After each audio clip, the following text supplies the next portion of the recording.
বন্ধুরা, তো দেখো আজকে আমি দেরিতেই রান্না চাপিয়েছি যেহেতু স্কুল যাইনি। তো এই যে আজকে ঝিঙের তরকারি করব আর ভেন্ডি ভাজবো, আর এই আলু আর কচুগুলো সেদ্ধ করে নিয়েছি। কচুতে আলুতে টক করব। এই দেখো তেঁতুল ভেজতে দিয়েছি। আর একটা আজকে আইটেম করব, সেটা হচ্ছে সর্ষে ইলিশ।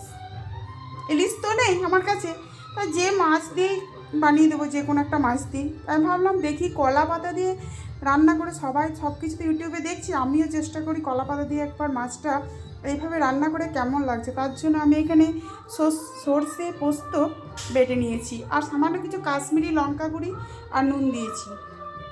এরপর দেবো সর্ষের তেল।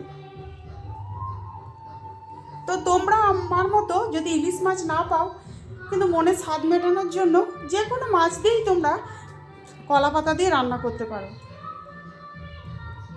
তো আমি প্রথমে এই যে কলা পাতাগুলো ধুয়ে রেখেছি।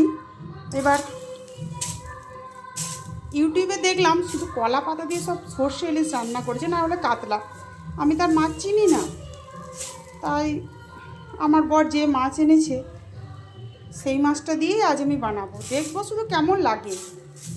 এই যে দেখো কলা পাতাগুলো একটু গরম করে নিলে বানতে খুব ভালো হয়, নরম হয়ে যায়, তাই আমি গরম করে নিচ্ছি। আর এইদিকে কড়াই চাপিয়ে দিয়েছি, এখানে আমি সবজিটা করে নেবো, যেহেতু অনেক দেরি হয়ে গেছে।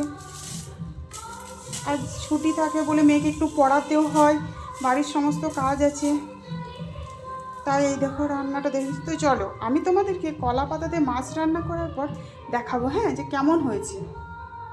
আমি মশলাটা এই দেখো দেখাচ্ছি তোমাকে, রেডি করে নিলাম।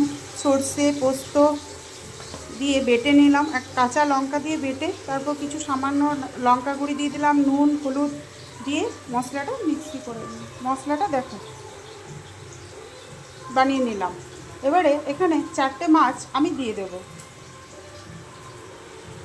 ফার্স্ট টাইম ইলিশ ছাড়া অন্য কোনো মাছ বানাচ্ছি, তো দেখি চলো কেমন হয় খেতে, তারপর তোমাদেরকে বলবো।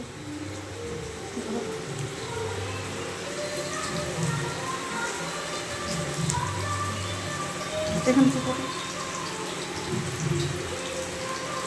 এই যে মাছগুলো করে নিলাম, একটু থাক, তারপর সরষেটা একটু দেওয়া থাক, তারপর আমি বন্ধুরা তো দেখো এই যে কলা পাতাটা এবারে আমি ভরবো।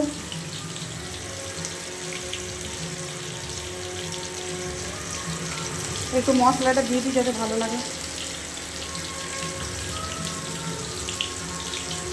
এই দেখো আর একটা কলা পাতা দিয়ে, কলা পাতা একটু বড়ো কলা পাতা দিয়েছি কলা পাতাটা।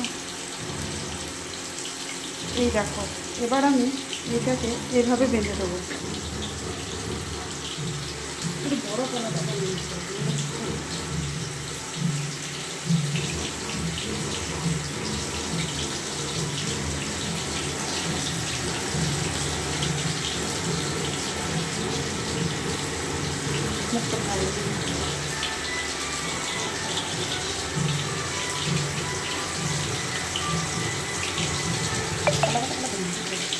এই যে দেখছো এইভাবেই আমি কলা পাতা দিয়ে মুড়ে দেবো। এই যে দেখো সুতো দিয়ে বেঁধে দিলাম। এবারে আমি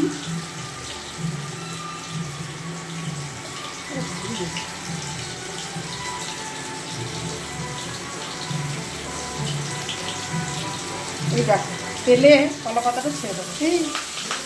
দেয় খুব তেলে দেয়, হাঁপা নয় বেটা খুব তেলে নয় গো।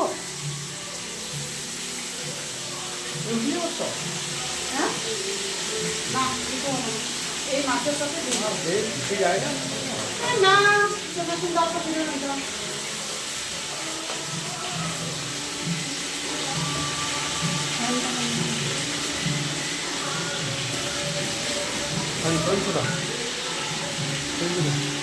এইভাবেই আমি সমস্ত মাছগুলো কলা পাতা দিয়ে মুড়ে নেব। আর তোমরা তেলেও ভাজতে পারো বা এই মাছটাকে ভাপিয়েও নিতে পারো, সত্যি খুব সুন্দর খেতে লাগবে। তো আমার ভিডিও তোমাদের কেমন লাগছে প্লিজ কমেন্টে জানিও, আর আমার চ্যানেলটাকে সাবস্ক্রাইব করে দিও। আর তোমরা কে কোথা থেকে ভিডিও দেখছো আমাকে কমেন্টে জানিও। নামিয়ে দিয়েছি, দেখো কত সুন্দর লাগছে, দেখো কত সুন্দর লাগছে, দেখো কলা পাতা দিয়ে সর্ষে মাছ। কি মাছ জানি না, ইলিশ না হলে কী হবে, অন্য মাছ দিয়েও ইচ্ছা থাকলে অন্য মাছ দিয়েও করা যায়। তো আজকের মেনু হচ্ছে ঝিঙের তরকারি, ভেন্ডি ভাজা। এই যে দেখো, আমি একবার ভাবলাম কলা পাতা দিয়ে মুড়ে মাছটাকে ভেজে দেখি, তো এই ভেজে দেখিয়েছি দেখো। আর এটা হচ্ছে ভাত, আর এই যে বললাম তোমাদের এর আগেই পোস্ত, সর্ষে পোস্ত দিয়ে মাছ ভাপা। তো দেখো কেমন হয়েছে দেখো। তোমরাও ইচ্ছা থাকলে শুধু যে ইলিশ খেতে হবে তার কোনো মানে নেই, অন্য কোনো মাছ দিয়েও এইভাবে ভাপিয়ে দেখো, খুব সুন্দর লাগবে খেতে।